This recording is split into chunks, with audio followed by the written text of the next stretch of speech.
Okay, so American wrestling has their final shot at a decent prospect that can take the credentials of American wrestling and hopefully apply them to MMA and make it worthwhile for their career and for the UFC. Gable Steveson is set to make his pro MMA debut in the LFA on September 12th against some random guy named Braden Peterson, who is basically a fat guy with some power. He has a knockout. He has a couple knockouts, I think. He's a fat guy with some power. If Gable Steveson can get through him in the LFA, which is not the creme de la creme of fighters, maybe we can start to look for some interesting matchups and we can fast track Gable Steveson to the UFC heavyweight division where there is not a lot going on right now, and Gable Steveson may be able to wrestle some fat motherfuckers in the UFC and bring life back to American wrestling. Because as of right now, Bo Nickel's dead. DC's gone, obviously. John Jones is gone. There's no American champs. There's no good wrestling American wrestlers. There's just not. Every American wrestler that comes into the UFC just gets beaten. Cesar Almeida, who is a pure kickboxer, stuffed the takedowns of a pure wrestler in whoever the hell that was that I'm not really remembering right now. But wrestling credentials through America have continuously been declining in effectiveness as of right now. In the Caucasus region, Dagestan, Georgia have been going way up. Chechnya, as of recently, Hamzat Chimaev destroyed Dricus du Plessis on the ground for 5 rounds. I hate that, but it's what happened. Caucasus wrestling works very well. American wrestling has been lacking as of recently. And Gable Steveson has the chance to kind of bring it in. He has a chance to make a name for their dying sport, at least in the UFC. Obviously, wrestling's still big. Obviously, they're going to be big wrestlers, and America's going to be in the top of wrestling worldwide. But in terms of MMA wrestling and grappling in general, America is not doing very good. Gable Steveson has the chance, has the shot to make it good again, basically. And heavyweight is a goddamn good division to do it in because they're all ass.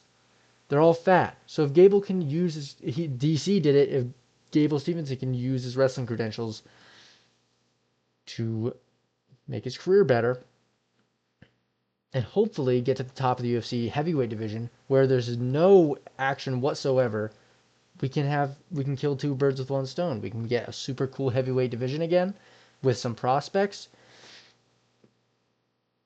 and we can have wrestling be cool again, I guess, in America, which I don't really give a shit about, but it is kind of sad. And as an American, I want it to be represented in a way that doesn't make us seem like huge pussies. And Gable Steveson is the guy to do it.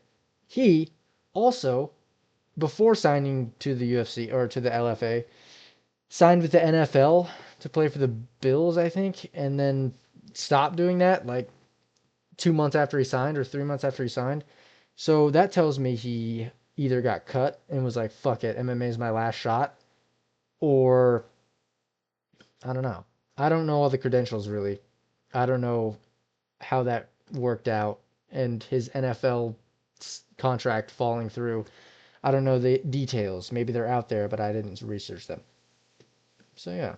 But Gable Steveson is an Olympic gold medalist. So if anybody is going to come into the UFC and do well at heavyweight, it better be fucking him. He better be the LFA guy, Braden Peterson. He better do it.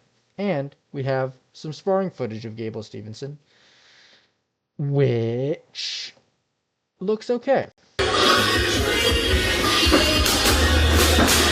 striking is not bad. The striking is not bad. From that one combination, it's at least on the pads is more athletic and a little bit explosive, which you can't say about a lot of the heavyweight division in the UFC. I like this. I don't hate this at all. He's going to need a striking game, at least a little bit. He doesn't need a lot of it. He has the wrestling credentials, and hopefully they work at heavyweight. But if they don't, I like this fundamental striking that he has right now. It's crisp. It's powerful. It's not sloppy. He's athletic. He's been doing this for a while. I really hope he can do his thing in the UFC heavyweight division. But we continue.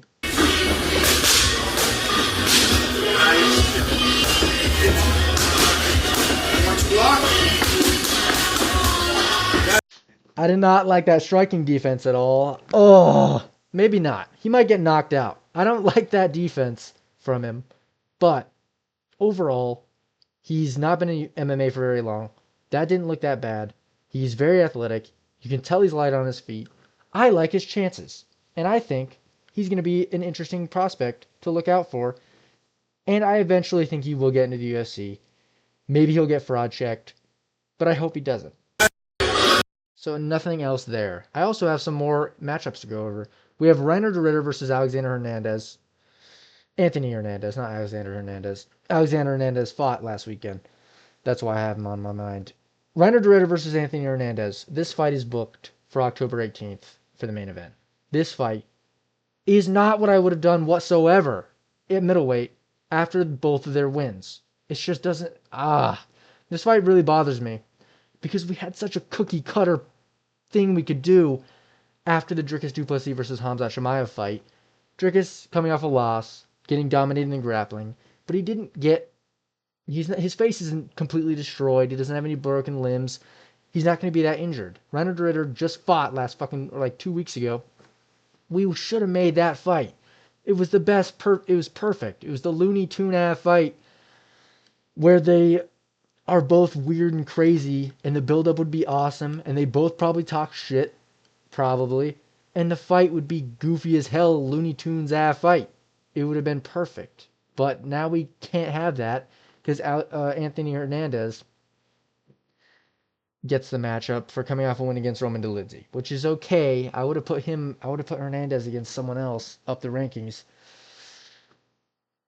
But because it's not what I would have done whatsoever. I would have did DeRidder versus Dricus du Plessis, and I think not doing that is a huge waste of a sick fight that could build a lot of hype. But I understand that Dricus maybe that's what they wanted to do, and then Dricus said no, he wants to take a long time to work on his wrestling, which against a guy like DeRidder is a good idea after you just show that you have no wrestling at all.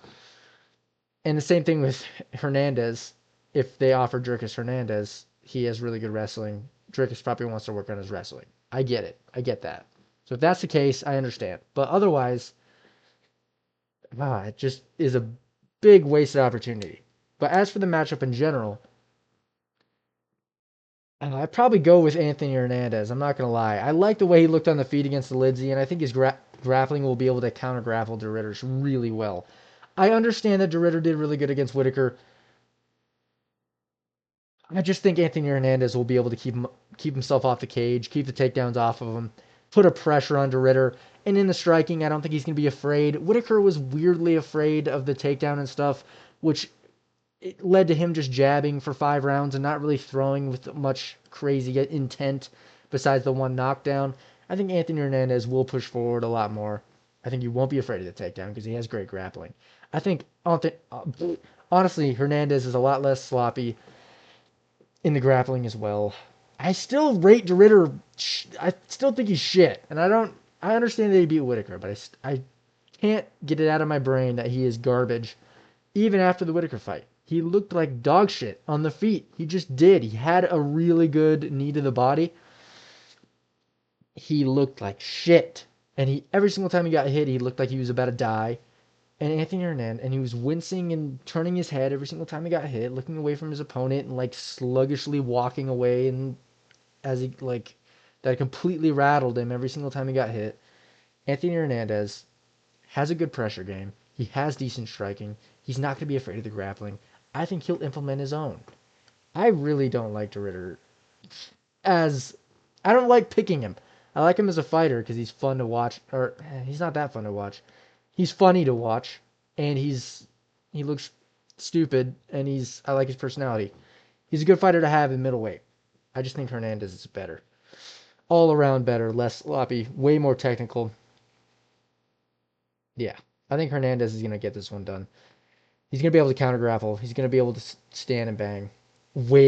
He's not going to be afraid of it. And I think stature-wise, he's a little bit bigger than Whitaker anyway.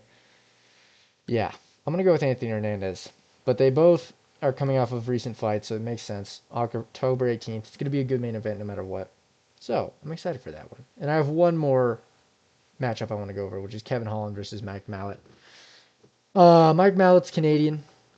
He's coming off a really good win, but the fights, I just don't like certain fights for him. And I think Kevin Holland will be able to win this fight. I think Kevin Holland, I always say that. I always pick Kevin Holland no matter what. And he always kind of wins and loses in weird ways. But I just like Kevin Holland's chances in a lot of his fights. Maybe it's because I like to think his physical advantages would be utilized a lot more by him, but they don't seem to be really. He doesn't seem to use his reach and striking as well as I would like him to. But I think he'll be able to beat Mike Mallet. I don't think Mallet's going to be able to wrestle him. He might actually be able to wrestle him.